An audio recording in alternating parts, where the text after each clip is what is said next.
Hi, എൻ്റെ പേര് പ്രണവ് എന്നാണ്. BSOC 102 എന്ന് പറയുന്ന സബ്ജക്റ്റിൻ്റെ ഒരു ക്ലാസ്സിലേക്ക് ഞാൻ നിങ്ങളെ സ്വാഗതം ചെയ്യുന്നു. നിങ്ങളെല്ലാവരും സോഷ്യോളജി എന്ന് പറയുന്ന സബ്ജക്റ്റ് കുറച്ചെങ്കിലും പഠിച്ചിട്ടുണ്ടായിരിക്കും. ഇതിൽ നമ്മൾ സോഷ്യോളജി ഓഫ് ഇന്ത്യ എന്ന് പറഞ്ഞൊരു സബ്ജക്റ്റാണ് പഠിക്കാനായിട്ട് പോകുന്നത്. സോഷ്യോളജി എന്ന് പറഞ്ഞാൽ എന്താണ്? നമ്മുടെ സമൂഹത്തെ പറ്റിയിട്ട് നമ്മൾ പഠിക്കുക എന്നുള്ളതാണ്. നമ്മുടെ സമൂഹത്തിൽ നടക്കുന്ന കാര്യങ്ങൾ, നമ്മുടെ സമൂഹത്തിൻ്റെ അകത്തുള്ള പല ഇൻസ്റ്റിറ്റ്യൂഷൻസ്, പോലീസ് സ്റ്റേഷൻ ആയിക്കോട്ടെ, കോടതികളായിക്കോട്ടെ, കുടുംബങ്ങളായിക്കോട്ടെ, പഠിപ്പിക്കുന്ന എഡ്യൂക്കേഷണൽ ഇൻസ്റ്റിറ്റ്യൂഷൻ ആയിക്കോട്ടെ, ഇതിനെ പറ്റിയിട്ടൊക്കെ പഠിക്കുക. അപ്പം സോഷ്യോളജി ഓഫ് ഇന്ത്യ എന്ന് പറഞ്ഞു കഴിഞ്ഞാൽ എന്തായിരിക്കും? ഇന്ത്യയിലുള്ള ഇന്ത്യൻ സമൂഹത്തെ പറ്റി പഠിക്കുക എന്നുള്ളതാണ് സോഷ്യോളജി ഓഫ് ഇന്ത്യ അല്ലെങ്കിൽ BSOC 102 എന്ന് പറയുന്ന സബ്ജക്റ്റിനകത്തുള്ളത്. നമുക്ക് ഈ സബ്ജക്റ്റിൻ്റെ അകത്ത് നിന്ന് ഞാൻ പ്രീവിയസ് ഇയർ ക്വസ്റ്റ്യൻ പേപ്പേഴ്സൊക്കെ നല്ല രീതിയിൽ വായിച്ച് ഞാൻ തന്നെ ഇരുന്ന് കുറച്ച് നോട്ട്സ് പ്രിപ്പയർ ചെയ്തിട്ടുണ്ട്. ആ നോട്ട്സ് നിങ്ങൾക്കിപ്പോൾ ഇവിടെ ക്ലാസ്സിൽ കാണാനായിട്ട് സാധിക്കും. ഒരു പക്ഷേ നിങ്ങൾക്കിപ്പോൾ നോട്ട്സ് നിങ്ങൾ എൻ്റെ സ്റ്റുഡൻ്റ് ആണെന്നുണ്ടെങ്കിൽ നിങ്ങൾക്ക് നോട്ട് ഡയറക്റ്റ് കിട്ടും. ബട്ട് നിങ്ങൾ അങ്ങനെ നോട്ട് നിങ്ങൾക്ക് കിട്ടിയിട്ടില്ല, നിങ്ങൾ എൻ്റെ സ്റ്റുഡൻ്റ് അല്ലെന്നുണ്ടെങ്കിൽ നിങ്ങൾക്ക് എന്നെ കോൺടാക്റ്റ് ചെയ്യാവുന്നതാണ്. എൻ്റെ നമ്പർ 7306594125 എന്നാണ്. ഡിസ്ക്രിപ്ഷൻ ബോക്സിലും അതേപോലെ തന്നെ കമൻറ്റ് ബോക്സിൽ എൻ്റെ നമ്പർ കാണുന്നതായിരിക്കും. നിങ്ങൾക്ക് എനിക്ക് മെസ്സേജ് ഇടാം, ഞാൻ നിങ്ങൾക്ക് നോട്ട് അയച്ചു തരുന്നതായിരിക്കും. അപ്പോൾ നമുക്ക് ക്ലാസ് സ്റ്റാർട്ട് ചെയ്യാം. ഇമ്പോർട്ടൻ്റ് ആയിട്ടുള്ള ഒത്തിരി അധികം ചോദ്യങ്ങളെ കൂട്ടിച്ചേർത്ത് എടുത്ത് ഞാൻ കുറേ ടോപ്പിക്കുകളായിട്ട് തിരിച്ചിട്ടുണ്ട്. നമുക്ക് ഓരോന്നോരോന്നായിട്ട് ഡിസ്കസ് ചെയ്യാം. ഇന്ത്യയിലുള്ള നമ്മൾ സൊസൈറ്റിയെ പറ്റി പഠിക്കാനായിട്ട് തുടങ്ങുമ്പോൾ ഏറ്റവും ആദ്യമേ തന്നെ നമ്മൾ നോക്കുന്ന ഒരു കാര്യം എന്ന് പറയുന്നത് ഇന്ത്യ എങ്ങനെയാണ് ഒരു സൊസൈറ്റി ആയിട്ട് രൂപീകരിച്ചത്. നിങ്ങൾ കുറച്ചെങ്കിലും ഹിസ്റ്ററിയെ പറ്റി നിങ്ങൾക്ക് അറിയാമെങ്കിൽ അറിയാം. ബ്രിട്ടീഷുകാർ നമ്മളെ കുറേ വർഷത്തോളം ഭരിച്ചു, കുറേ പ്രശ്നങ്ങളുണ്ടായി. അതിന് ശേഷമാണ് ഇന്ത്യയായി മാറിയത്, നമുക്ക് സ്വാതന്ത്ര്യം കിട്ടിയതിന് ശേഷം. അങ്ങനെയാണ് നമ്മുടെ സൊസൈറ്റി ബിൽഡപ്പായി വന്നത്. അപ്പോൾ അതെങ്ങനെയാണ് സംഭവിച്ചത്? ഇന്ത്യക്ക് സ്വാതന്ത്ര്യം കിട്ടുന്ന സമയത്ത് അതിന് കിട്ടിയതിന് ശേഷം ഒരു വലിയ പ്രോബ്ലം ഉണ്ടായിരുന്നു. അതായിരുന്നു ഇന്ത്യക്കകത്ത് ഒത്തിരി അധികം ഭാഷകളും മതങ്ങളും ജാതികളും പല സ്ഥലങ്ങളും ഉണ്ടായിരുന്നു. അവ ഇത്രയും വേർതിരിഞ്ഞിരിക്കുന്ന സ്ഥലത്തിനെ ഒന്നാക്കി എങ്ങനെ എടുക്കും എന്ന് ഇന്ത്യൻസിൻ്റെ മനസ്സിൽ, പ്രത്യേകിച്ച് അന്നത്തെ നേതാക്കളുടെ മനസ്സിൽ വളരെയധികം ഉണ്ടായിരുന്നു. അപ്പോൾ അതുകൊണ്ട് ഇന്ത്യ ഒരു കാര്യം ചെയ്തു. മെയിൻലി അന്നത്തെ കാലത്ത് ഇന്ത്യ ബ്രിട്ടീഷുകാർ ഭരിച്ചുകൊണ്ടിരുന്ന സമയത്ത് രണ്ട് രീതിയിലായിരുന്നു ഇന്ത്യ തിരിഞ്ഞിട്ടുള്ളത്. ഒരു ഇന്ത്യ, ഒരു സൈഡിനെ നമ്മൾ പ്രൊവിൻസൻസ് എന്ന് പറയുമായിരുന്നു. അതിൻ്റെ അർത്ഥം ബ്രിട്ടീഷ് ഭരണത്തിൻ്റെ കീഴിലുള്ള സ്ഥലങ്ങൾ.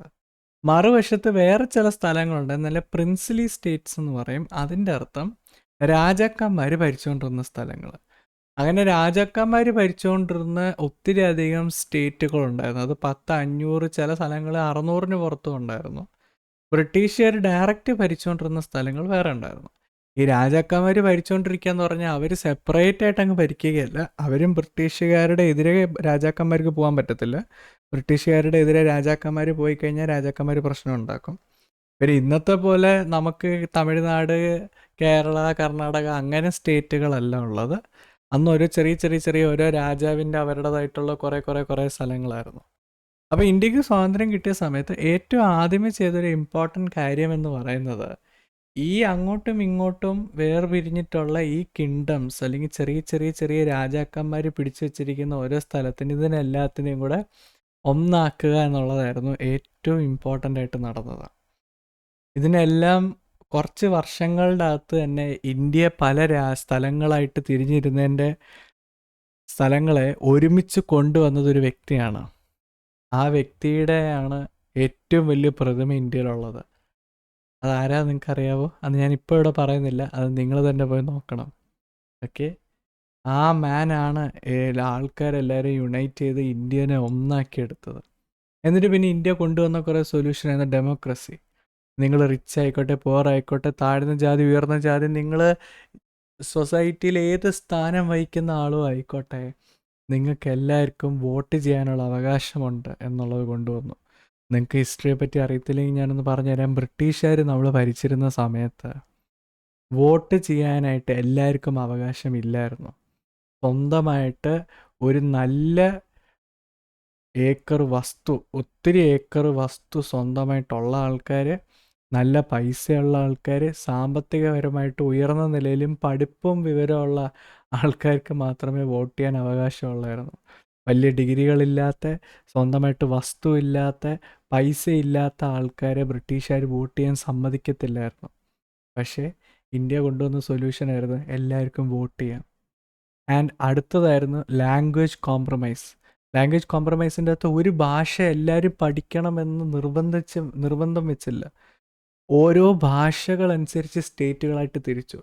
ഉദാഹരണത്തിന് ബ്രിട്ടീഷുകാർ ഭരിച്ചുകൊണ്ടിരുന്ന സമയം മുതൽ ബംഗ്ലാദേശ് എന്ന് ഭയങ്കരമായിട്ട് പറയും.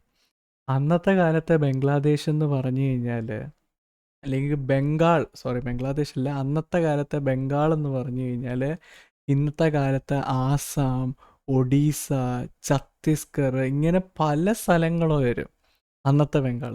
പക്ഷെ പിന്നീട് സ്വാതന്ത്ര്യം കിട്ടിയിട്ട് എന്ത് പറ്റി? ഒന്നാമത് ബംഗാളിനെ തന്നെ രണ്ടായിട്ട് തിരിച്ചു. ഒന്ന് ഈസ്റ്റ് ബംഗാൾ, ഒന്ന് വെസ്റ്റ് ബംഗാൾ. വെസ്റ്റ് ബംഗാളാണ് നമുക്കുള്ളത്. ഈസ്റ്റ് ബംഗാളിന് ഈസ്റ്റ് പാകിസ്ഥാൻ എന്നും പറയാറുണ്ട്. പാർട്ടിഷന് ശേഷം അത് രണ്ടായി. അത് കൂടാതെ ഒഡിയ ഭാഷ സംസാരിക്കുന്ന ആൾക്കാരെല്ലാവരും ഒറീസ അല്ലെങ്കിൽ ഒഡീഷ എന്ന് പറഞ്ഞ് ഒരു സ്റ്റേറ്റ് തുടങ്ങി. ഛത്തീസ്ഗഡിൻ്റെ അകത്ത് ആ ഭാഷ സംസാരിക്കുന്ന ആൾക്കാരെല്ലാം ഛത്തീസ്ഗഡ് വേറൊരു സ്ഥലമായിട്ട് തിരിഞ്ഞു. ആൻഡ് ഛത്തീസ്ഗഡ് ആക്ച്വലി തിരിയുന്നതും ആദ്യമേ അത് മധ്യപ്രദേശുമായിട്ട് ജോയിൻ്റ് ആയിരുന്നു. പിന്നെ 2000 അത് പിരിഞ്ഞത്. ആസാം സംസാരിക്കുന്ന ആസാമീസ് എല്ലാ ആൾക്കാരും അവർ വേറെ ആയിട്ട് പിരിഞ്ഞു. അപ്പോൾ ഭാഷ എല്ലാവരുടെ മേളിൽ അവരെന്ത് ചെയ്തില്ല? അടിച്ചമർത്തിയില്ല. ലാംഗ്വേജ് കോംപ്രമൈസ് നടത്തി. ആൻഡ് ഭാഷയുടെ അടിസ്ഥാനത്തിൽ സ്ഥലങ്ങളെ തിരിച്ചു കൊടുത്തു. പിന്നെ നമ്മൾ സർക്കാർ ഭരിക്കാൻ തുടങ്ങിയ സമയത്ത് ജവഹർലാൽ നെഹ്റു ഒക്കെ ഭരിച്ച് തുടങ്ങിയപ്പോഴത്തേക്ക് അവർ റോഡുകൾ പണിതു, സ്കൂളുകൾ പണിതു, ഹോസ്പിറ്റൽസ് പണിതു. ആൻഡ് അവർ കൊണ്ടുവന്നൊരു പ്രത്യേക ഐഡിയ ആയിരുന്നു 5 വർഷ യോജന എന്ന് പറഞ്ഞ്, 5 ഇയർ പ്ലാൻ എന്ന് പറഞ്ഞ് അവർ കൊണ്ടുവന്നത്. ഓക്കെ, അപ്പം നിങ്ങൾ എക്സാം എഴുതാനായിട്ട് പോകുമ്പോഴത്തേക്കും നിങ്ങൾ എല്ലാ ചോദ്യത്തിലും ഇമ്പോർട്ടൻ്റ് ആയിട്ട് വരുന്നൊരു കാര്യമായിരിക്കും നേഷൻ ബിൽഡിങ് ആൻഡ് നേഷൻ ഇൻറ്ററിഗേഷൻ, അല്ലെങ്കിൽ നാഷണൽ ഇൻറ്ററിഗേഷൻ എന്ന് പറയും. എങ്ങനെ നമ്മുടെ രാജ്യത്തെ ഒരുമിച്ച് കൊണ്ടുവന്നു എന്നുള്ളത്. എന്നാൽ അന്നത്തെ കാലത്ത് ഇങ്ങനെ പല കാര്യങ്ങൾ ചെയ്തു. ഓൾമോസ്റ്റ് 562 രാജാക്കന്മാർ ഭരിച്ചിരുന്ന സ്ഥലങ്ങളെ ഒരുമിച്ച് കൊണ്ടുവന്നു. എല്ലാവർക്കും വോട്ട് ചെയ്യാൻ അവകാശം കിട്ടി. ഭാഷയുടെ പേരിൽ അടിയും വഴക്കുമില്ല, കോംപ്രമൈസ് ഉണ്ട്. 5 വർഷത്തെ പല പ്ലാനുകൾ ഗവൺമെൻറ് കൊണ്ടുവന്നു. ഏറ്റവും ഇമ്പോർട്ടൻ്റ് ആയിട്ട് കോൺസ്റ്റിറ്റ്യൂഷൻ കൊണ്ടുവന്നു. ഞാൻ UPSCയുടെ പിള്ളേരെ പഠിപ്പിക്കുന്നുണ്ട്. അതിൻ്റെ അകത്ത് നമ്മൾ കോൺസ്റ്റിറ്റ്യൂഷനെ പറ്റിയിട്ടിരുന്ന് പഠിക്കുക. എത്ര കഷ്ടപ്പെട്ടാന്നറിയാം ഈ കോൺസ്റ്റിറ്റ്യൂഷനെ മൊത്തത്തിൽ ഒന്ന് എഴുതിയെടുത്തത്. ഒത്തിരി അതിൻ്റെ പുറകിൽ കഷ്ടപ്പാടും ശ്രമങ്ങളും പോയി. ഭയങ്കര വലിയ കോൺസ്റ്റിറ്റ്യൂഷൻ അസംബ്ലി ഇരുന്ന ഒരു വലിയ കമ്മിറ്റി രൂപീകരിച്ചാണ് ഇതെല്ലാം ചെയ്തെടുത്തത്. അങ്ങനെ കോൺസ്റ്റിറ്റ്യൂഷൻ എഴുതിയെടുക്കുകയൊക്കെ ചെയ്തു. But at the same time ഇന്ത്യയിൽ ആ സമയത്തും പ്രശ്നങ്ങൾ അന്നും ഇന്നും ഉണ്ട്. ഹിന്ദു മുസ്ലിം ഫൈറ്റ് ഉണ്ട്, ഇന്നും കാസ്റ്റ് ഡിസ്ക്രിമിനേഷൻ ഉണ്ട്, ലാംഗ്വേജിൻ്റെ പേരിൽ ഇന്നും ഫൈറ്റ് കിടക്കാറുണ്ട്, ഇന്നും പാവപ്പെട്ടവനും പണക്കാരനും തമ്മിൽ വ്യത്യാസമുണ്ട്, ഇന്നും പല സ്ഥലങ്ങളിൽ വസ്തുവിൻ്റെ പേരിൽ, സ്റ്റേറ്റിൻ്റെ പേരിൽ ഇപ്പോഴും അടി നടക്കാറുണ്ട്. അതായത് ഒരു സ്ഥലത്ത് ഇന്ത്യ സ്വാതന്ത്ര്യത്തിൻ്റെ സമയത്ത് നമ്മൾ സോഷ്യോളജി എടുത്ത് നോക്കിക്കഴിഞ്ഞാൽ, നമ്മൾ സാമൂഹിക ശാസ്ത്രം പഠിച്ചു കഴിഞ്ഞാൽ ഇന്ത്യ പല രീതിയിൽ തിരിഞ്ഞിരുന്നു, ഇന്ത്യനെ ഒരുമിച്ച് കൊണ്ടുവന്നു. അറ്റ് ദ സെയിം ടൈം ഇന്ത്യയിൽ ഇപ്പോഴും പ്രശ്നങ്ങൾ പല സ്ഥലങ്ങളും കാണാനായിട്ട് പറ്റും. ഇനി രണ്ടാമതായിട്ടൊരു ടോപ്പിക്ക് കൂടുതലധികം സംസാരിക്കുന്നത് കാസ്റ്റ് സിസ്റ്റത്തെ പറ്റിയിട്ടാണ്. കാസ്റ്റ് സിസ്റ്റം ഒരു ഏറ്റവും കൂടുതൽ മോശമായൊരു കാര്യം എന്ന് പറഞ്ഞാൽ കാസ്റ്റ് അല്ലെങ്കിൽ റിലീജിയൻ എന്ന് പറയുന്നത്, നമ്മൾ ജനിക്കുന്ന സമയത്ത് നമുക്ക് ചൂസ് ചെയ്യാൻ പറ്റത്തില്ല. നമ്മൾ അതിൻ്റെ അകത്തോട്ട് ജനിച്ചങ്ങ് പിന്നെ ജീവിതകാലം മൊത്തം ആ കാസ്റ്റിൻ്റെ ഭാഗമായിട്ട് വരികയാണ്. ആൻഡ് ഏറ്റവും വലിയ പ്രോബ്ലം മതമാണെന്നുണ്ടെങ്കിൽ പിന്നെയും നമുക്ക് മാറ്റിയെടുക്കാം. ഓക്കെ, നമ്മൾ മതത്തിൽ വിശ്വസിക്കുന്നില്ല എന്നുള്ള രീതിയിൽ നമുക്ക് വേണമെങ്കിൽ മാറി എല്ലാം കളഞ്ഞ് അയ്യത്തെറിഞ്ഞിട്ട് പോവാം. പക്ഷെ ആ മതത്തിൽ തന്നെ നമ്മൾ നിൽക്കുകയാണെന്നുണ്ടെന്നുണ്ടെങ്കിൽ കാസ്റ്റ് നമുക്കൊരിക്കലും മാറ്റാൻ പറ്റത്തില്ല. കാസ്റ്റ് ഹൈ ആണോ ലോ ആണോ എന്നുള്ളത് എല്ലാ സ്ഥലത്തും നോക്കും. ഇവിടെ വളരെ സിമ്പിളായിട്ടുള്ള രീതിയിൽ ചെയ്തിട്ടുണ്ട്. ആദ്യമേയാണ് ബ്രാഹ്മിൻസ്, പ്രീസ്റ്റുകൾ, അവർ ടോപ്പിലുള്ള ആൾക്കാർ. പിന്നെ അടുത്തതിൻ്റെ ഉച്ചാരണം എനിക്ക് അത്ര ശരിയായിട്ട് അറിയത്തില്ല. ക്ഷത്രിയ വാറിയേഴ്സ്, ഇവരായിരുന്നു യുദ്ധം ചെയ്യുന്ന ആൾക്കാർ. പിന്നെ വൈശ്യ, ബിസിനസ്സുകാർ. പിന്നെ ശുദ്ര, വർക്കേഴ്സ്, ഫോർത്ത്. പിന്നെ ദളിത്സ് വരുമായിരുന്നു, അവരായിരുന്നു ഏറ്റവും താഴെയുള്ള ആൾക്കാർ. കാസ്റ്റിലെ ആൾക്കാർ അവരുടെ കാസ്റ്റിലെ ആൾക്കാരെ മാത്രമേ കല്യാണം കഴിക്കാൻ പാടുള്ളൂ. കാസ്റ്റിൽ സെയിം കാസ്റ്റിലല്ലാത്ത ആൾക്കാർ ഒരുമിച്ചിരുന്ന് ഭക്ഷണം കഴിക്കാൻ പോലും പാടില്ല, തൊടാൻ പാടില്ല, 36 അടി ദൂരെ നിൽക്കണം. ഓരോ കാസ്റ്റിലെ ആൾക്കാർക്ക് അവരുടേതായിട്ടുള്ള ഫിക്സ്ഡ് ജോലിയുണ്ട്, അവർ ആ ജോലി ചെയ്ത് മാത്രമേ ജീവിക്കാൻ പാടുള്ളൂ. ഇങ്ങനെ എന്തെല്ലാം നിയമങ്ങളുണ്ടായിരുന്നു. മോസ്റ്റ് ഇമ്പോർട്ടൻ്റ് ആയിട്ട് ഈ കാര്യങ്ങളെല്ലാം അതിജീവിച്ച് മുന്നോട്ട് വന്നൊരു വ്യക്തിയായിരുന്നു ഡോക്ടർ BR അംബേദ്കർ. അദ്ദേഹമാണ് ഇന്ത്യൻ കോൺസ്റ്റിറ്റ്യൂഷൻ ഡ്രാഫ്റ്റ് ചെയ്തതിൻ്റെ പുറകിലുള്ള മാസ്റ്റർ മൈൻഡ്.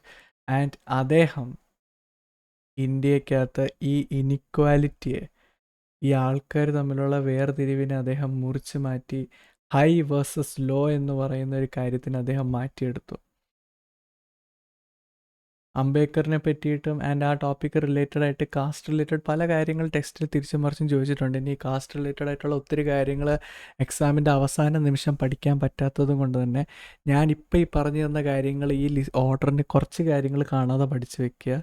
എന്തൊക്കെ കാസ്റ്റ് ഉണ്ടായിരുന്നു, ബ്രാഹ്മിൻ, ക്ഷത്രിയ, വൈശ്യ, ശൂദ്ര, അതൊക്കെ ഒന്ന് മനസ്സിലാക്കി വെച്ചതിന് ശേഷം പിന്നീട് നിങ്ങൾ എഴുതുമ്പോഴത്തേക്കും നിങ്ങൾ വലിച്ചു വാരി എഴുതുക. കാസ്റ്റ് എന്തുമായിരുന്നു, കാസ്റ്റിൻ്റെ ഇഷ്യൂസ് എന്താണ്, കാസ്റ്റിൻ്റെ ഇഷ്യൂസ് മാറിയില്ലെങ്കിൽ നമ്മുടെ സമൂഹത്തിന് എന്ത് പറ്റുമെന്നൊക്കെ പറഞ്ഞ് അങ്ങനെ എന്തെങ്കിലും റാൻഡം ആയിട്ടുള്ള ടോപ്പിക്സ് നിങ്ങൾ എഴുതി നിറയ്ക്കാനായിട്ട് ശ്രമിക്കാം. എപ്പോഴും ആലോചിക്കുക, ഇഗ്നുവിൻ്റെ പരീക്ഷയിൽ ഒന്ന് ടെക്സ്റ്റ് ബുക്കിൻ്റെ പുറത്തുനിന്നൊരു ചോദ്യം വരുത്തില്ല, 2 നമ്മളെ ഏറ്റവും കൂടുതൽ അവർ ശ്രമിക്കുന്നത് പറഞ്ഞാൽ എത്ര പേജ് എഴുതാൻ പറ്റും അത്രയും പേജ് എഴുതുക എന്നുള്ളത് മാത്രമേ അവർ ശ്രദ്ധിക്കത്തുള്ളൂ. നമ്മൾ എന്ത് എഴുതി എന്നുള്ളവർ വായിച്ച് നോക്കുന്നില്ല. അത് സങ്കടമുണ്ട്, കാരണം ക്വസ്റ്റ്യൻ പേപ്പർ അവർ ഡിസൈൻ ചെയ്യുന്നത് ആ രീതിയിലാണ്. അപ്പോൾ അതുകൊണ്ട് തന്നെ നിങ്ങൾക്ക് 28 പേപ്പറുള്ളൊരു ബുക്ക്ലെറ്റ് കിട്ടും, അതിനകത്തൊരു 15 പേപ്പറെങ്കിലും എഴുതണം. അപ്പം നിങ്ങൾ എങ്ങനെയെങ്കിലും കാസ്റ്റിനെ പറ്റിയിട്ട് എഴുതി നിറയ്ക്കാനായിട്ട് നിങ്ങൾ ശ്രമിക്കുക. അപ്പം ഹൈ വേഴ്സസ് ലോ എന്നുള്ളൊരു മൈൻഡ് സെറ്റ് മാറ്റി ഡോക്ടർ അംബേദ്കർ ആൾക്കാരുടെ മൈൻഡ് സെറ്റ് മാറ്റാനായിട്ട് ശ്രമിച്ചു. അതിൻ്റെ അകത്ത് നമ്മളുടെ താഴെയുള്ള ആൾക്കാർ നമ്മളെ താഴെയാണ്, കാലിൻ്റെ അടിയിലാണ് എന്നുള്ളതിനെ മാറ്റിയെടുത്ത് നമ്മളെല്ലാവരും ഒന്നാണ് എന്നുള്ളൊരു മൈൻഡ് സെറ്റിലോട്ട് ആൾക്കാരെ കൊണ്ടുവരാനായിട്ട് അവിടെ ഒരു ലിമിറ്റേഷൻസ് വരാൻ പാടില്ല എന്ന് അദ്ദേഹം കാണിച്ചു കൊടുത്തു. ആൻഡ് ഇത് നല്ലൊരു ഐഡിയ ആയിരുന്നു. വൈ? ബിക്കോസ് ആൾക്കാർ തമ്മിലുണ്ടായിരുന്ന ഒരു വേർതിരിവ് മാറിക്കിട്ടും. ഇങ്ങനെ ചിന്തിച്ചു നോക്കുക, +2 പഠിക്കുന്ന പിള്ളേർ 11ാം ക്ലാസ്സിൽ പഠിക്കുന്ന പിള്ളേരെ ബുള്ളി ചെയ്യുന്നു, 11ാം ക്ലാസ്സിലെ പിള്ളേർ 10ാം ക്ലാസ്സിലെ, 10ാം ക്ലാസ്സിലെ പിള്ളേർ 9ാം ക്ലാസ്സിലെ. അപ്പോൾ അതുകൊണ്ട് സമൂഹത്തിൻ്റെ അകത്തൊരു ഒരുമയില്ലായിരുന്നു, ഒരു ഒത്തൊരുമയില്ലായിരുന്നു. അതിനെ ഡോക്ടർ BR അംബേദ്കർ മാറ്റിയെടുത്തു. ഇന്നത്തെ കാലത്ത് നല്ല കാര്യങ്ങൾ എന്താണെന്ന് പറഞ്ഞു കഴിഞ്ഞാൽ കാസ്റ്റ് റിലേറ്റഡ് ആയിട്ടുള്ള പല കാര്യങ്ങളും നിയമപരമായിട്ട് ഇല്ലീഗലാണ്. ഇപ്പോൾ ഉദാഹരണത്തിനകത്ത് അൺടച്ചബിലിറ്റി എന്ന് പറയുന്ന കാര്യം ഇന്നും ആരെങ്കിലും വന്നിട്ട് നീ താഴ്ന്ന ജാതിയാണ് എന്നെ തുടരുത് എന്ന് പറഞ്ഞു കഴിഞ്ഞാൽ അത് നിയമപ്രകാരമായിട്ട് തെറ്റാണ്, അങ്ങനെ പറയാൻ പോലും പാടില്ല. പക്ഷെ എന്നാലും പല വില്ലേജസിൽ ഇന്നും കാസ്റ്റ് ഉണ്ട്. പൊളിറ്റിക്സ്, പല പാർട്ടിക്കാർ ഇന്നും ജാതിയുടെ പേരിലാണ് അവർ റൈഡ് ചെയ്യുന്നത്, അവർ വോട്ട് മേടിക്കുന്നത്. പല സ്ഥലങ്ങളിൽ ഇപ്പോൾ റിസർവേഷൻ കാസ്റ്റ് വെച്ച് കിട്ടുന്നുണ്ട്. അതിനകത്ത് പല ആൾക്കാരും കുറ്റപ്പെടുത്തും. ഒരു സോഷ്യൽ വർക്കർ എന്ന രീതിയിൽ ഞാൻ പറയാം, റിസർവേഷൻ വേണം. റിസർവേഷൻ്റെ പേരിലെങ്കിലാണ് കുറച്ച് ആൾക്കാരെങ്കിലും പഠിച്ച് മുന്നോട്ട് വരാനായിട്ട് ശ്രമിക്കുന്നത്. പിന്നെ ജനറൽ കാറ്റഗറിയിലുള്ള ആൾക്കാർക്ക് നല്ല അവസരങ്ങൾ കിട്ടാത്തത് സർക്കാരിൻ്റെ കുഴപ്പമാണ്, മനസ്സിലായോ? അതല്ലാതെ അത് റിസർവേഷൻ്റെ കുഴപ്പമല്ല. നമുക്ക് ഒത്തിരി അധികം ഇപ്പം ഒരു കോളേജിലൊക്കെ അഡ്മിഷന് വേണ്ടിയിട്ട് സീറ്റ് കിട്ടാതെ വരുന്നത് അത്രയും കോളേജസ് ഇല്ലാത്ത കുഴപ്പമാണ്.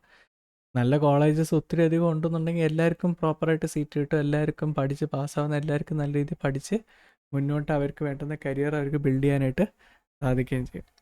ഈവൻ ദോ കാസ്റ്റ് ഇന്നും ഒരു പ്രോബ്ലമായിട്ട് പല സ്ഥലങ്ങളിലും ഉണ്ടെന്നുണ്ടെങ്കിലും അതിൻ്റെ ഒരു വലിയ തുടക്കം കുറിച്ച് പല കാര്യങ്ങളും മാറ്റിയെടുത്ത് ഇന്നത്തെ കാലത്ത് എനിക്കൊന്നും അറിയത്തില്ല, ഞാൻ പണ്ട് ഏത് ജാതിയായിരുന്നു എന്ന് എന്തുമായിരുന്നു എന്ന് എനിക്കറിയത്തില്ല. ജാതിയുടെ പേരിലല്ല, നിങ്ങൾ ക്ലാസ് കേൾക്കുന്ന ആൾക്കാർ എൻ്റെ താഴെ ജാതിയാണോ ഉയർന്ന ജാതിയാണോ എന്നൊന്നും അറിയത്തില്ല.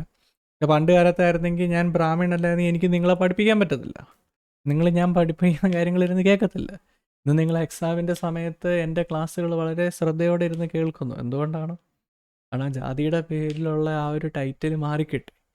അതുകൊണ്ടാണ് നിങ്ങൾ എൻ്റെ ക്ലാസ്സുകൾ ഇരുന്ന് കേൾക്കുന്നത്. മൂന്നാമതായിട്ട് എക്സാമിൽ കൂടുതൽ ചോദിക്കപ്പെടുന്ന ഒരു ടോപ്പിക്ക് പണ്ട് മുതലുള്ളതാണ് എത്തിനിസിറ്റി.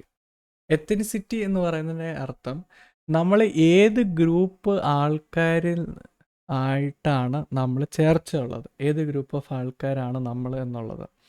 അതിപ്പം എന്തുമായിരിക്കാം. ഫോർ എക്സാമ്പിൾ നമ്മളുടെ ലാംഗ്വേജ് സെയിം ആണെന്നുണ്ടെന്നുണ്ടെങ്കിൽ നമ്മളിപ്പം ഉദാഹരണത്തിന് മലയാളികൾ, സോ അത് ഒരു രീതിയിൽ നമ്മൾ എത്തിനിസിറ്റി എന്ന് പറയാം. ഇനി ഒരേ ലാംഗ്വേജ് സംസാരിക്കുന്ന ആൾക്കാർ മലയാളികൾ നമ്മളുടെ എല്ലാവരുടെയും കൾച്ചർ സെയിം ആയിരിക്കും. ആൻഡ് നമ്മുടെ റിലീജിയൻ മോസ്റ്റ്ലി ഓൾമോസ്റ്റ് എല്ലാവരുടെയും സെയിം റിലീജിയൻ ആയിരിക്കും. എല്ലാവരും ജീവിക്കുന്ന സ്ഥലത്തിലെ റീജിയൻ എന്ന് പറഞ്ഞാൽ കേരളയിലായിരിക്കും കൂടുതലും മലയാളികൾ താമസിക്കുന്നത്. അപ്പോൾ അതിനാണ് എത്തിസിറ്റി എന്ന് പറയുന്നത്. ബൈ ദ വേ, എനിക്ക് ഈ വാക്കുകൾ ഉച്ചരിക്കാൻ ബുദ്ധിമുട്ടുള്ളൊരു വ്യക്തിയാണ്. സ്പീച്ചിൽ പ്രോബ്ലം ഉണ്ട്. അപ്പോൾ അതുകൊണ്ട് ഞാൻ ഈ വാക്കുകളൊക്കെ പറയുമ്പോൾ അത്യാവശ്യം നല്ല രീതിയിലല്ല ഉച്ചരിക്കുന്നത്, പക്ഷേ പ്രോപ്പർ സ്പെല്ലിങ്ങോടെ ഞാനിവിടെ സ്ക്രീനിൽ കാണിക്കുന്നുണ്ട്. അപ്പോൾ അതുകൊണ്ട് നിങ്ങളാരും അതോർത്ത് ദേഷ്യപ്പെടരുത്. ഓക്കെ. അപ്പോൾ എത്തിനിസിറ്റിയെ പറ്റിയിട്ട് എക്സാമിൽ പല സ്ഥലങ്ങളിലും ചോദിച്ചിട്ടുണ്ട്. എത്തിനിസിറ്റി എന്താണെന്ന് മനസ്സിലായല്ലോ. എ പീപ്പിൾ അല്ലെങ്കിൽ a group of people that belong to a same community because they share a language, because they share a same culture, or they share a same religion, or they are from a same region. Okay. അപ്പം ചില ആൾക്കാർ അവരുടെ ethnicity they are Muslims, they are from a Muslim country. Okay, അവിടുത്തെ culture same ആയിരിക്കും. Some people are Hindus, they are mostly from India. അവരുടെ food കഴിക്കുന്ന തൊട്ട് വസ്ത്രം ധരിക്കുന്ന തൊട്ട് സംസാരിക്കുന്ന രീതി, എവറിത്തിങ് വിൽ ബി ഡിഫറെൻറ്റ്. ഇതിനാണ് എത്തിനിസിറ്റി എന്ന് പറയുന്നത്. ഇന്ത്യയുടെ കാര്യം നമ്മൾ പറഞ്ഞു കഴിഞ്ഞാൽ ഇന്ത്യൻ എത്തിനിസിറ്റി എന്താണ്? ഇന്ത്യൻ എത്തിനിസിറ്റി നമ്മൾ നോക്കിക്കഴിഞ്ഞാൽ നമ്മളുടെ ഏറ്റവും കൂടുതൽ സംസാരിക്കുന്ന ഭാഷകളെന്ന് പറഞ്ഞാൽ തന്നെ ഒത്തിരി അധികമുണ്ട്. ആൻഡ് ഹിന്ദിയാണ് ഏറ്റവും കൂടുതൽ സംസാരിക്കുന്ന ഒരു ഭാഷ എന്ന് പറയുന്നത്. നമ്മളുടെ ഫുഡും കാര്യങ്ങളും എന്ന് പറഞ്ഞു കഴിഞ്ഞാൽ കൂടുതലും സ്പൈസസ് ഒക്കെ ആഡ് ചെയ്ത് വരുന്ന ഫുഡാണ്. നമ്മൾ ഫെസ്റ്റിവൽസിന് കൂടുതൽ ശ്രദ്ധ കൊടുക്കുന്ന ആൾക്കാരാണ്. നമ്മളുടെ സ്കിന്നിൻ്റെ കളർ എന്ന് പറഞ്ഞാൽ കൂടുതലും ബ്രൗൺ ആണ്. ഇതൊക്കെയാണ് നമ്മുടെ എത്തിനിസിറ്റി എന്നൊക്കെ പറയുന്നത്. അതിനത് ഓൾമോസ്റ്റ് കാസ്റ്റിനെ പോലെ തന്നെയാണ്. ബട്ട് കാസ്റ്റ് എന്ന് പറഞ്ഞു കഴിഞ്ഞാൽ ആൾക്കാർ ഉണ്ടാക്കിയെടുത്തൊരു കാര്യമാണ് മറ്റുള്ളവർ തമ്മിൽ വേർതിരിക്കാനായിട്ട്. നീ മേളിലാണ് താഴെയാണെന്ന് കാണിക്കാൻ. എത്തിനിസിറ്റി എന്ന് പറഞ്ഞു കഴിഞ്ഞാൽ ഒരു ഗ്രൂപ്പ് ഐഡൻറ്റിറ്റിയാണ്. നമ്മൾ ഇന്ന ഗ്രൂപ്പിലെ ആൾക്കാരത് കാണിക്കാൻ, അല്ലാതെ നീ ഉയർന്നവനാണ് ഞാൻ താഴ്ന്നവനാണ് എന്ന് കാണിക്കാൻ വേണ്ടിയിട്ട് ഉണ്ടാക്കിയൊരു കാര്യമല്ല. അല്ലെങ്കിൽ അങ്ങനെ ഉണ്ടാക്കിയെടുക്കുന്ന ചില ആൾക്കാരുണ്ട്, പക്ഷെ അത് തെറ്റാണ്. നമ്മൾ ഇന്ന ഗ്രൂപ്പിൽ ബന്ധപ്പെടുന്നു, ഞാനൊരു ഇന്ത്യനാണ്, അല്ലെങ്കിൽ ഞാൻ ഒരു അമേരിക്കനാണ്, ഞാൻ ആഫ്രിക്കനാണ് എന്ന് പറയുന്നത്. എത്തിനിസിറ്റിയെ പറ്റിയിട്ട് ടെക്സ്റ്റ് ബുക്കിൽ സംസാരിക്കുന്നുണ്ട്. അത് കഴിഞ്ഞാൽ നാലാമതായിട്ട് വരുന്നൊരു ടോപ്പിക്ക് റൂറൽ ഇന്ത്യയെ പറ്റി പല സ്ഥലങ്ങളിൽ സംസാരിക്കുന്നുണ്ട്. ഓക്കെ, ഞാനിപ്പോൾ ഈ ടോപ്പിക്കുകളെല്ലാം പറഞ്ഞു പോയാണ്. അതിനുശേഷം പിന്നീട് നമുക്ക് ഡിസ്കസ് ചെയ്യാം നിങ്ങൾ എക്സാമിൽ എങ്ങനെ എഴുതണം. ഇപ്പോൾ തൽക്കാലം ഇതെല്ലാം ഒന്ന് അറിഞ്ഞു പോവുക. എല്ലാം ഒറ്റയടിക്ക് കത്തത്തില്ല. ഒരു വർഷം കൊണ്ട് പഠിക്കേണ്ട കാര്യങ്ങളൊക്കെ ഒരു ക്ലാസ്സിലും കൊണ്ടിരുന്ന് പഠിക്കുക എന്ന് പറഞ്ഞാൽ എളുപ്പമല്ലല്ലോ. അപ്പോൾ നാലാമത്തെ ടോപ്പിക്കാണ് റൂറൽ ഇന്ത്യ. റൂറൽ ഇന്ത്യയെ പറ്റിയിട്ട് പല സ്ഥലങ്ങളിൽ സംസാരിക്കുന്നുണ്ട്. റൂറൽ ഇന്ത്യ എന്ന് പറഞ്ഞാൽ എന്താണ്? റൂറൽ ഏരിയ എന്ന് പറഞ്ഞാൽ എന്താണ്? ഗ്രാമപ്രദേശം. നമ്മളൊരു സൊസൈറ്റിയെ 3 രീതിയിൽ നമുക്ക് തിരിക്കാനായിട്ട് പറ്റും. അർബൻ, റൂറൽ, അതേപോലെ അടുത്ത പോയിന്റ് എന്താണ്? ട്രൈബൽ. ഈ 3 രീതിയിൽ നമുക്ക് ഒരു സമൂഹത്തെ തിരിക്കാൻ പറ്റും. റൂറൽ ഇന്ത്യയെ പറ്റി പല സ്ഥലങ്ങളിൽ സംസാരിക്കുന്നുണ്ട്. നമ്മൾ റൂറൽ ഇന്ത്യ നോക്കിക്കഴിഞ്ഞാൽ 3 രീതിയിലാണ് റൂറൽ ഏരിയയിലുള്ള ആൾക്കാരെ, വില്ലേജേഴ്സിനെ തിരിച്ചിട്ടുള്ളത്. ഒന്ന് ബിഗ് ഫാർമേഴ്സ്. അവർക്കൊരു 50 അല്ലെങ്കിൽ 100 ഏക്കറോളം സ്ഥലമുള്ള ആൾക്കാർ ബിഗ് ഫാർമേഴ്സാണ്. അവർക്ക് ട്രാക്ടേഴ്സ് ഉണ്ട്, ട്യൂബ് വെൽസ് ഉണ്ട്, അവർക്ക് ജോലിക്കാരുണ്ട്. പിന്നെ മിഡിൽ ഫാമേഴ്സ് ഉണ്ട്. അവർ 5 തൊട്ട് 10 ഏക്കർ സ്ഥലമാണ് അവർക്കുള്ളത്. അവർക്ക് ഫാമിലി ആൾക്കാരാണ് അവർ വർക്ക് ചെയ്യുന്നത്. അവർക്ക് സ്വന്തമായിട്ട് ചിലപ്പോൾ ജോലിക്കാർ കാണാൻ സാധ്യതയുണ്ട്, അല്ലെങ്കിൽ ഒരു ഫാമിലിയിലെ ആൾക്കാർ തന്നെ വർക്ക് ചെയ്ത് മുന്നോട്ട് പോകുന്നു. പിന്നെ സ്മാൾ ഫാർമേഴ്സ് ഉണ്ട്. അവർ വളരെ 1-2 ഏക്കർ സ്ഥലമേ കാണത്തുള്ളൂ. ഫാമിലിയാണ് എല്ലാ കാര്യങ്ങളും ചെയ്യുന്നത്. അവർക്ക് വലിയ മെഷീനറിയും ട്രാക്ടറും അങ്ങനെയുള്ള കാര്യങ്ങളൊന്നും സ്വന്തമായിട്ട് അവർക്ക് കാണുകയില്ല. ആൻഡ് അവർ പല കാര്യങ്ങളും കടമെടുത്ത് ലോൺ എടുത്തിട്ടൊക്കെയാണ് അവർ ചെയ്തു വരുന്നത്. ഒരു സെക്കൻഡേ.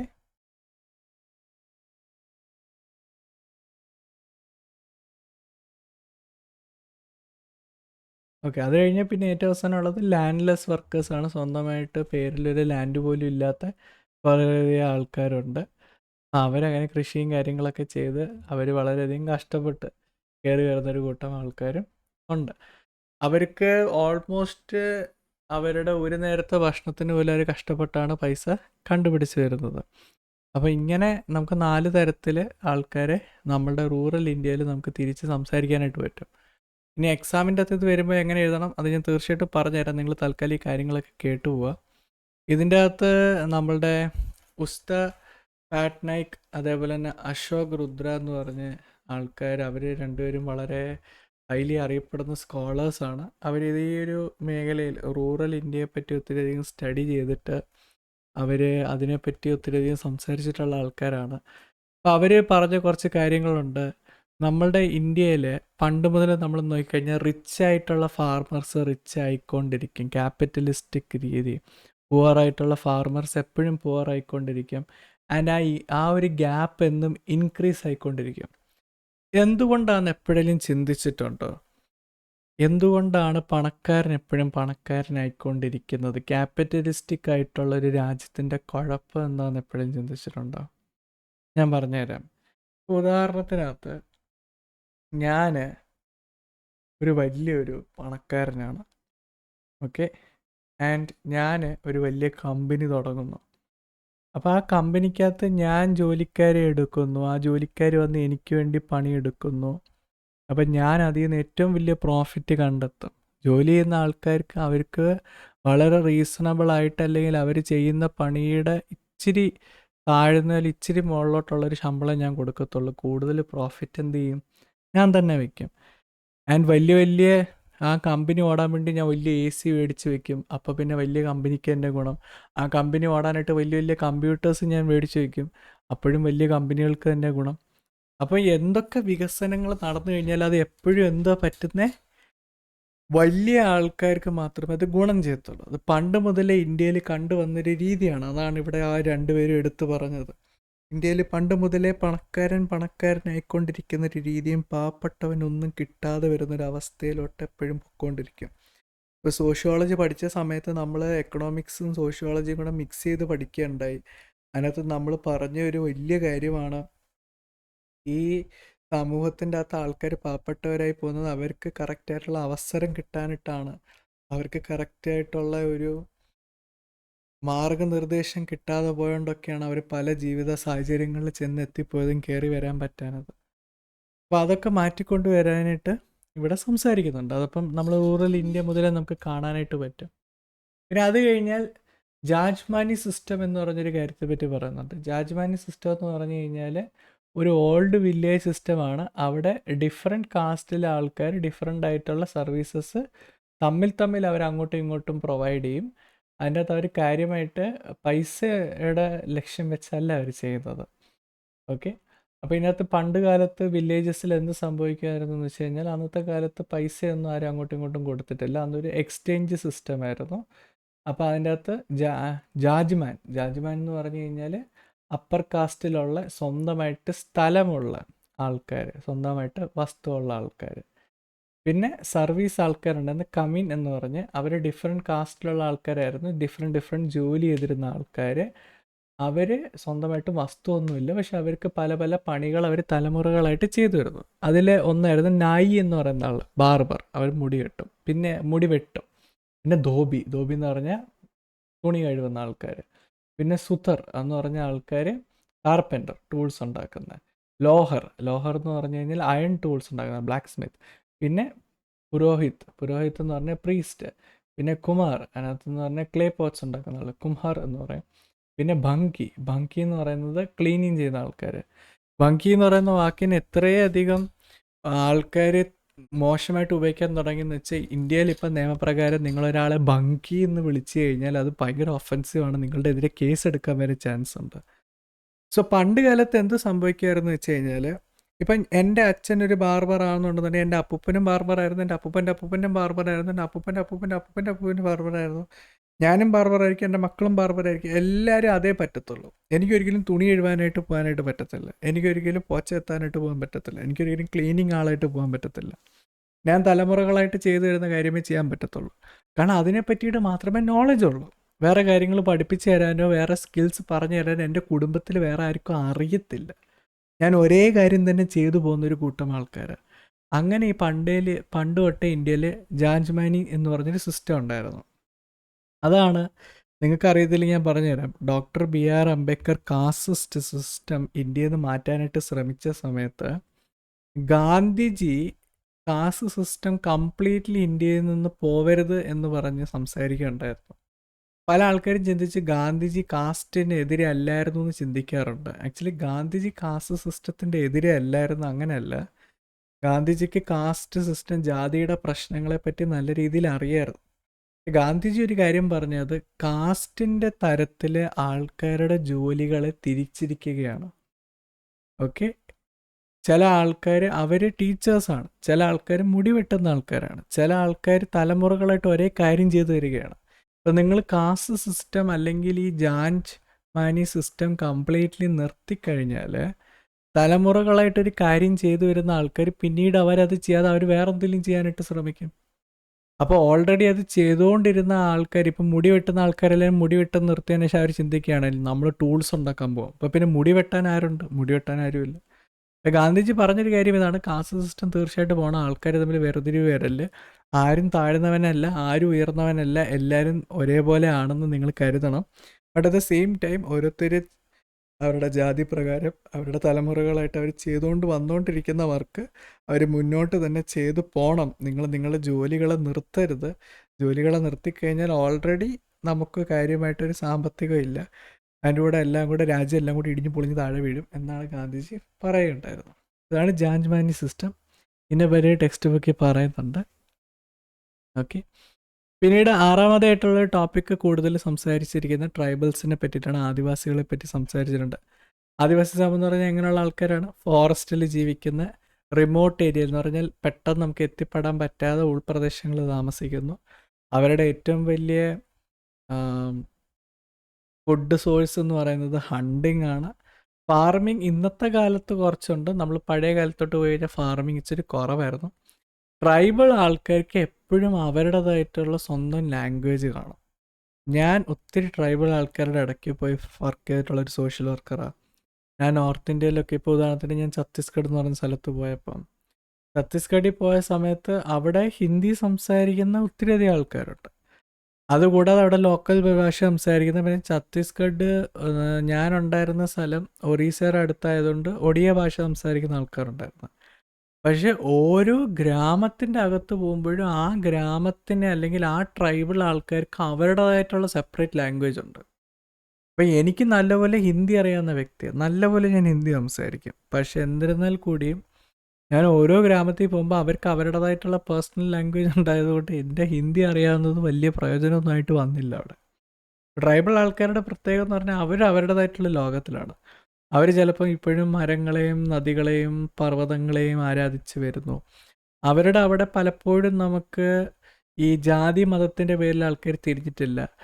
ട്രൈബൽ ആൾക്കാരെല്ലാവരും ഒരു വലിയ സ്ട്രോങ് കമ്മ്യൂണിറ്റിയാണ്. അവരവരുടെ കമ്മ്യൂണിറ്റി വിട്ട് പുറത്ത് പോകത്തുമില്ല. അവരുടെ കമ്മ്യൂണിറ്റിയിൽ ഒരാളെ പെട്ടെന്ന് അവർ ഏറ്റെടുക്കത്തുമില്ല. പണ്ട് മുതലുണ്ടായിരുന്നൊരു പ്രോബ്ലം എന്താണെന്ന് പറഞ്ഞു കഴിഞ്ഞാൽ, ഈ കാട്ടിനകത്ത് ജീവിക്കുന്ന ആൾക്കാർ അവരുടെ റിസോഴ്സസ് കാട്ടിനകത്ത് കയറി എടുക്കാനായിട്ട്, ഫോറസ്റ്റ് ഏരിയകളിൽ നിന്ന് എടുക്കാൻ, അല്ലെങ്കിൽ ഈ തരത്തിലെ ആൾക്കാരെ എക്സ്പ്ലോയിറ്റ് ചെയ്യാൻ, ഇവരെ മിസ്യൂസ് ചെയ്യാനായിട്ട് പണ്ട് മുതലേ ഒത്തിരിയധികം ആൾക്കാർ ശ്രമിച്ചിരുന്നു. അത് ഇന്ത്യയിലൊരു വലിയ പ്രോബ്ലം ആയിരുന്നു.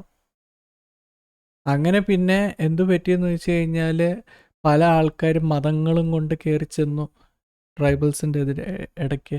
പല ആൾക്കാർ അവരെ മാറ്റുവാനായിട്ട് ശ്രമിച്ചു. അപ്പോൾ അതുകൊണ്ടൊക്കെ പല അടികളും വഴക്കുകളും നടന്നു. ട്രൈബൽ ആൾക്കാർ വളരെയധികം ബാഡ്ലി അവരെ ആൾക്കാർ ട്രീറ്റ് ചെയ്യാനായിട്ട് തുടങ്ങി. അതിനുശേഷം പിന്നീട് നമ്മളുടെ ഡേവിഡ് ഹർദിമാൻ എന്ന് പറഞ്ഞൊരു വ്യക്തി വരികയുണ്ടായി. അദ്ദേഹം ഗുജറാത്ത് ഏരിയയിലുള്ള കുറേയധികം ട്രൈബൽ ആൾക്കാരെ പറ്റി പഠിച്ചു. അദ്ദേഹം പഠിച്ചു ഈ ട്രൈബൽ ആൾക്കാരുടെ ഇടയ്ക്ക് കുറേയധികം ഔട്ട്സൈഡേഴ്സ് കടന്നു വരുന്നുണ്ട്. ഓക്കെ, ഒരു സെക്കൻഡേ.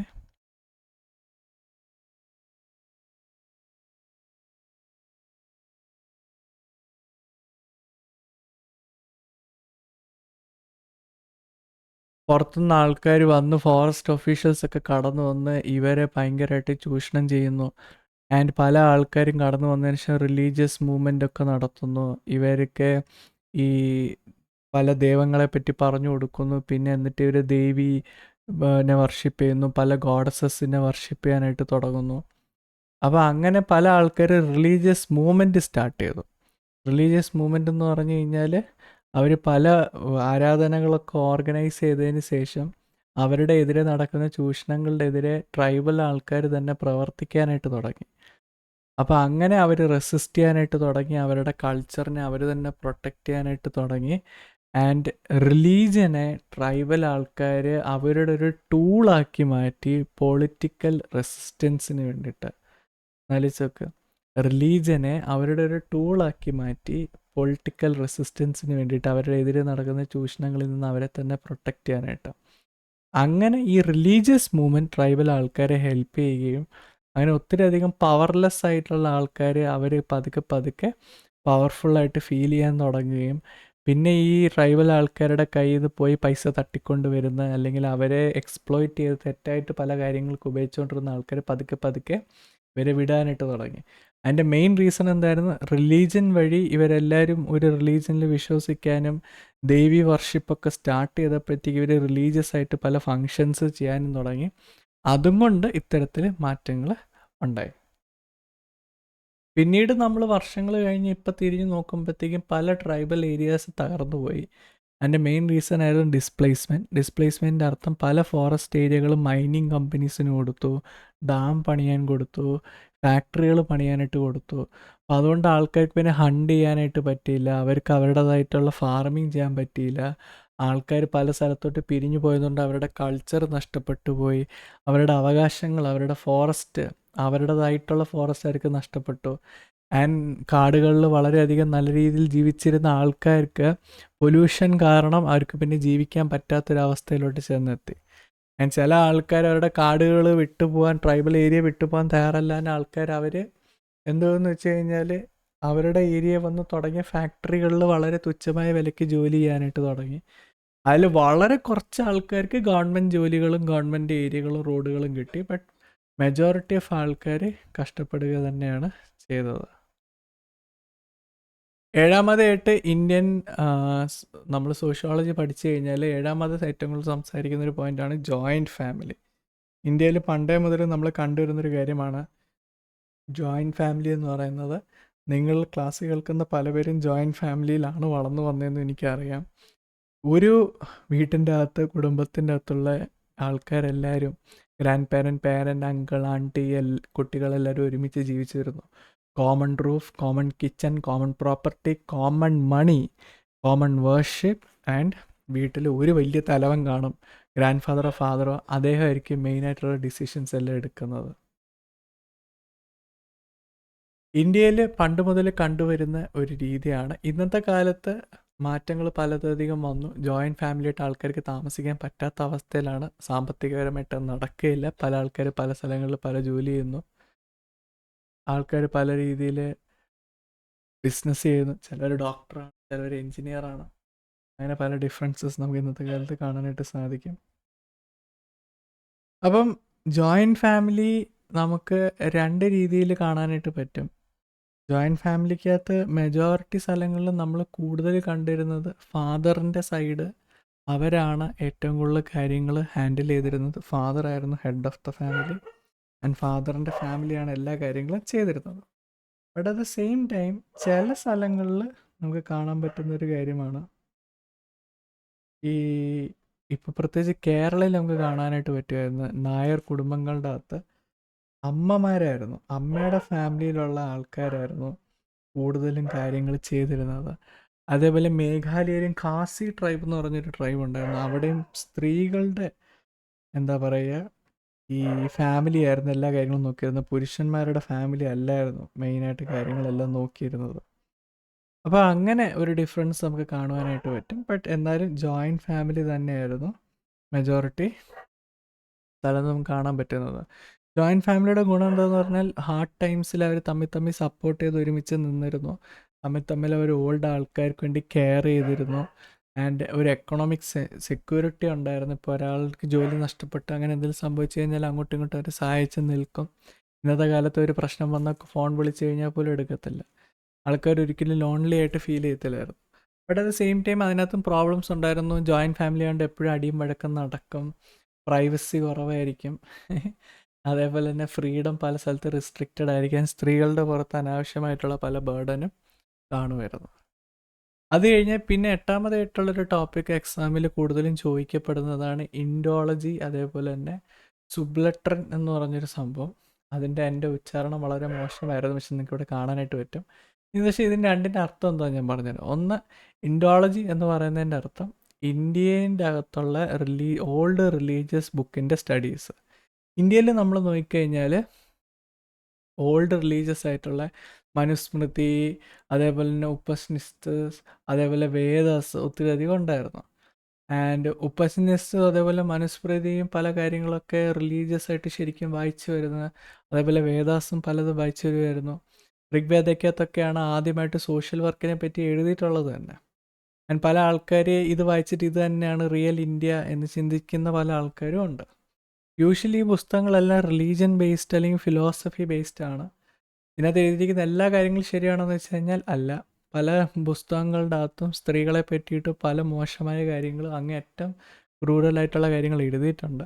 അപ്പോൾ ഈ പുസ്തകങ്ങളെല്ലാം റിലീജിയസ് ബുക്കാണ് എന്ന് പറഞ്ഞ് നിങ്ങൾ ചിന്തിക്കരുത്. ചില പുസ്തകങ്ങൾ റിലീജിയസ് ആണ്, അതിനകത്തുള്ള ഒത്തിരി അധികം പുസ്തകങ്ങൾ ഫിലോസഫികളാണ്. ഓരോരുത്തരും അവരുടേതായിട്ടുള്ള ചിന്താരീതികളെ പറ്റിയിട്ടാണ് എഴുതി വെച്ചിട്ടുള്ളത്. അല്ലാതെ അത് ആക്ച്വലി മതം പറയുന്ന കാര്യം അല്ലെങ്കിൽ ഇന്ത്യയുടെ ഹിസ്റ്ററി അങ്ങനെ ആയിരുന്നു എന്നുള്ളതിന് തെളിവില്ല. പല സ്ഥലങ്ങളിലും കൾച്ചർ അനുസരിച്ച് ആൾക്കാർ പുസ്തകങ്ങൾ എഴുതി, അതനുസരിച്ച് ആൾക്കാർ വിശ്വസിച്ചു. പല കൾച്ചറിലും പല വില്ലേജിലും ആൾക്കാരുടെ രീതി ഡിഫറെൻ്റ് ആയിരുന്നത് കൊണ്ട് തന്നെ ഡിഫറെൻ്റ് ആയിട്ട് ആൾക്കാർ പുസ്തകങ്ങൾ എഴുതി മുന്നോട്ട് പോയി. അതിനെയാണ് നമ്മൾ ഇൻഡോളജിസ്റ്റ് എന്ന് പറയുന്നത്. പിന്നെ അതുകൂടാതെ സൂബർട്രൻ സ്റ്റഡീസ്, ഓക്കെ, ഇത് ബേസിക്കലി നമ്മളുടെ കോമൺ ആൾക്കാരുടെ സ്റ്റഡിയാണ്, രാജാക്കന്മാരുടെ ലീഡേഴ്സിൻ്റെ സ്റ്റഡി അല്ല. നമ്മൾ ചരിത്രത്തിലോട്ട് തിരിഞ്ഞു നോക്കിക്കഴിഞ്ഞാൽ യൂഷ്വലി നമ്മൾ രാജാക്കന്മാരുടെ കഥകളാണ് കൂടുതലും. പിള്ളേർ കിടന്ന് ഉറങ്ങാതിരിക്കുന്ന സമയത്ത് പോലും നമ്മൾ പണ്ടൊരു രാജാവ് ഉണ്ടായിരുന്നു എന്നും പറഞ്ഞ കഥ തുടങ്ങുന്നത്. പണ്ടൊരു സാധാരണക്കാരനുണ്ടായിരുന്നു എന്ന് ആരെങ്കിലും കഥ പറഞ്ഞ് തുടങ്ങാറുണ്ടോ? ഇല്ല. പണ്ട് ഇഷ്ടംപോലെ സാധാരണക്കാരുണ്ടായിരുന്നു. പണ്ട് രാജാക്കന്മാർ വിരലിലെണ്ണാവുന്നവരെ ഉള്ളായിരുന്നു, പക്ഷേ കിടന്ന് കഷ്ടപ്പെട്ട സാധാരണക്കാർ ആയിരക്കണക്കിന് പേരുണ്ടായിരുന്നു. ഇതേപോലെ പവർലെസ് ആയിട്ടുള്ള സാധാരണ ആൾക്കാരെയാണ് നമ്മൾ സുബൽട്രൻസ് എന്ന് വിളിക്കുന്നത്. ഇത്തരത്തിലുള്ള ആൾക്കാരെ പറ്റിയിട്ട് രണജിത് ഗുഹ എന്ന് പറയുന്ന ഒരു വ്യക്തി സംസാരിക്കുകയുണ്ടായി. അദ്ദേഹം പറഞ്ഞിരുന്ന കാര്യങ്ങൾ, നമ്മൾ ഹിസ്റ്ററി വായിച്ചു കഴിഞ്ഞാൽ വലിയ വലിയ ആൾക്കാരെ പറ്റി പുസ്തകങ്ങൾ വലിയ ആൾക്കാർ തന്നെ എഴുതിയിട്ടുണ്ട്. കോമൺ ആൾക്കാരെ പറ്റി ആരും സംസാരിക്കുന്നില്ല. പക്ഷെ കോമൺ ആൾക്കാരാണ് ആക്ച്വലി കഷ്ടപ്പെട്ടതും അവർ സമരങ്ങൾ ചെയ്തതും സ്വാതന്ത്ര്യം മേടിച്ചു തന്നതിൻ്റെ പുറകെ കുറേ കോമൺ ആൾക്കാരുണ്ട് എന്ന് പറയുണ്ടായി. ഇപ്പം നമുക്കെല്ലാവർക്കും അറിയാം, ഗാന്ധിജി ഉപ്പ് സത്യാഗ്രഹം ചെയ്യുകയുണ്ടായി. പക്ഷേ ഗാന്ധിജി മാത്രമല്ല നടന്നത്, ഗാന്ധിജിയുടെ പുറകെ ഇഷ്ടംപോലെ ആൾക്കാരുണ്ടായിരുന്നു. ഇഷ്ടംപോലെ തൗസൻഡ്സ് ഓഫ് വില്ലേജസ് ഉണ്ടായിരുന്നു. തീർച്ചയായിട്ടും അവരുടെ എല്ലാവരുടെയും പേര് നമുക്ക് പഠിച്ചിരിക്കാൻ പറ്റത്തില്ല. ഗാന്ധിജി അന്ന് ഒറ്റയ്ക്ക് ഉപ്പ് സത്യാഗ്രഹം ചെയ്തുകൊണ്ടല്ല. ഗാന്ധിജിയുടെ എതിരെ സംസാരിക്കുകയല്ല ഞാൻ, ഗാന്ധിജിയുടെ വളരെ വലിയൊരു സപ്പോർട്ടറാണ്. ഗാന്ധിജിയെ പറ്റി ഒത്തിരി കാര്യങ്ങൾ ഞാൻ വേറെ എൻ്റെ പല ക്ലാസ്സുകൾ സംസാരിച്ചിട്ടുണ്ട്. ഗാന്ധിജി അന്ന് ഒറ്റയ്ക്ക് പോയത് മാത്രമല്ല നമുക്കിന്ന് സ്വാതന്ത്ര്യം കിട്ടിയത്. എൻ്റെ പുറകെ ഒത്തിരി അധികം നോർമൽ ആൾക്കാരുണ്ടായിരുന്നു. അപ്പോൾ അവരെ പറ്റി നമ്മൾ എക്സാമിൽ ചോദിക്കുന്നുണ്ട്. അത് കഴിഞ്ഞാൽ പിന്നീട് വരുന്ന 9ാമത്തെ ഒരു ചോദ്യം നാഷണലിസത്തെ പറ്റിയിട്ട് സംസാരിക്കാറുണ്ട്. നാഷണലിസം എന്ന് പറഞ്ഞാൽ എന്താണ്? നമ്മളെല്ലാവരും ഒരു രാജ്യമാണ്. നമ്മൾ ബ്രിട്ടീഷുകാരെ ഫൈറ്റ് ചെയ്ത് നമ്മുടെ രാജ്യത്തെ തിരിച്ച് പിടിച്ചടക്കി. ആ ഒരു ഫീലിംഗ് ആണ് നാഷണലിസം എന്ന് പറയുന്നത്. ഇന്നത്തെ കാലത്ത് നാഷണൽ ആന്തം എവിടെയെങ്കിലും കേൾക്കുന്ന കണ്ടു കഴിഞ്ഞാൽ ആ 50-52 സെക്കൻഡത്തേക്ക് എഴുന്നേറ്റ് നിൽക്കാൻ പോലും പല അധികം ആൾക്കാർക്ക് താല്പര്യമില്ല. അവരവരുടെ കസേരയിൽ ഇരുന്ന് സംസാരിച്ച് ചിരിച്ചും കളിച്ചവിടെ ഇരിക്കും. നാഷണലിസം എന്ന് പറയുന്നത് ജസ്റ്റ് എൻ്റെ ഇന്ത്യയോട് ഭയങ്കര സ്നേഹമാണ് എന്ന് പറയുന്നതിലല്ല. എൻ്റെ ഒരു ഉദാഹരണം എന്ന് പറഞ്ഞു കഴിഞ്ഞാൽ, അത് ചെറുപ്പക്കാരും എൻ്റെയൊക്കെ പ്രായത്തിന് കുറച്ചും കൂടെ താഴോട്ടായിരിക്കുന്ന സമയത്ത്, എനിക്കിപ്പോൾ 22 വയസ്സാണ്, ഒരു 18-19 വയസ്സൊക്കെ ആയിരിക്കുന്ന സമയത്ത് എനിക്ക് ഇന്ത്യൻ ആർമി പോകണം, എനിക്ക് രാജ്യത്തെ സേവിക്കണം എന്നൊക്കെ പറഞ്ഞ് ഓടാനും ചാടാനും പോകും. ഒരു പക്ഷേ അവർക്ക് കിട്ടിയില്ല, അവർ തോറ്റുപോയി, അവർക്ക് സെലക്ഷൻ ആയില്ലെന്നുള്ളതുണ്ടെങ്കിൽ പിന്നെ അവർ വേറെ എന്തെങ്കിലും ജോലി ചെയ്യാനായിട്ട് പോകും. അങ്ങനെ വേറെ എന്തെങ്കിലും ജോലി ചെയ്യാനായിട്ട് പോകുമ്പോൾ എന്ത് പറ്റുമെന്ന് വെച്ച് കഴിഞ്ഞാൽ അവിടെ ചിലപ്പോൾ പോയിട്ട് എന്തെങ്കിലും കള്ളത്തരം കാണിക്കും. പരീക്ഷകളൊക്കെ കോപ്പി അടിച്ച് പരീക്ഷ എഴുതും. നിങ്ങളും പഠിക്കുന്ന ആൾക്കാരൊക്കെ കോപ്പി അടിച്ചായിരിക്കും എഴുതുന്നത്. അത് കഴിഞ്ഞിട്ട് പിന്നെ ടാക്സ് അടയ്ക്കത്തില്ല, ഹെൽമെറ്റ് ഇടാതെ വണ്ടി ഓട്ടിക്കും, ഇങ്ങനെയൊക്കെ പല കാര്യങ്ങൾ ചെയ്യും. അപ്പം നാഷണലിസം എന്ന് പറഞ്ഞാൽ ജസ്റ്റ് നമ്മളുടെ തലയിൽ അയ്യോ എൻ്റെ രാജ്യം, അയ്യോ പാകിസ്ഥാനെ ചവിട്ടി പുറത്താക്കണം, പാകിസ്ഥാനെ ക്രിക്കറ്റിൽ തോപ്പിച്ചു, ഇതല്ല നാഷണലിസം. നാഷണലിസം എന്ന് പറഞ്ഞു കഴിഞ്ഞാൽ നമുക്ക് ഉള്ളിൻ്റെ ഉള്ളിൽ നിന്ന് ഉള്ള ആ ഒരു വിശ്വാസം, നമ്മളുടെ ഇന്ത്യ, നമ്മൾ ഇതിന് വേണ്ടിയിട്ട് നമ്മൾ ചെയ്യേണ്ട കാര്യങ്ങൾ കറക്റ്റായിട്ട് ചെയ്യും. നമ്മളെ രാജ്യത്തിൻ്റെ അകത്ത് റിച്ച് ആയിട്ടുള്ള ആൾക്കാരുണ്ട്, എഡ്യൂക്കേറ്റഡ് ആയിട്ടുള്ള ആൾക്കാരുണ്ട്, മറുവശത്ത് ഫാർമേഴ്സ് ഉണ്ട്, വർക്കേഴ്സ് ഉണ്ട്, കോമൺ ആൾക്കാരുണ്ട്. ഇവരെല്ലാവരും ഒത്തുചേർന്ന് മുന്നോട്ട് കൊണ്ടുപോകണം. പണക്കാരനായിക്കൊണ്ട് മാത്രം ഇരുന്നാൽ പോരാ, പാവപ്പെട്ടവനും ഉയർന്നു വരണം.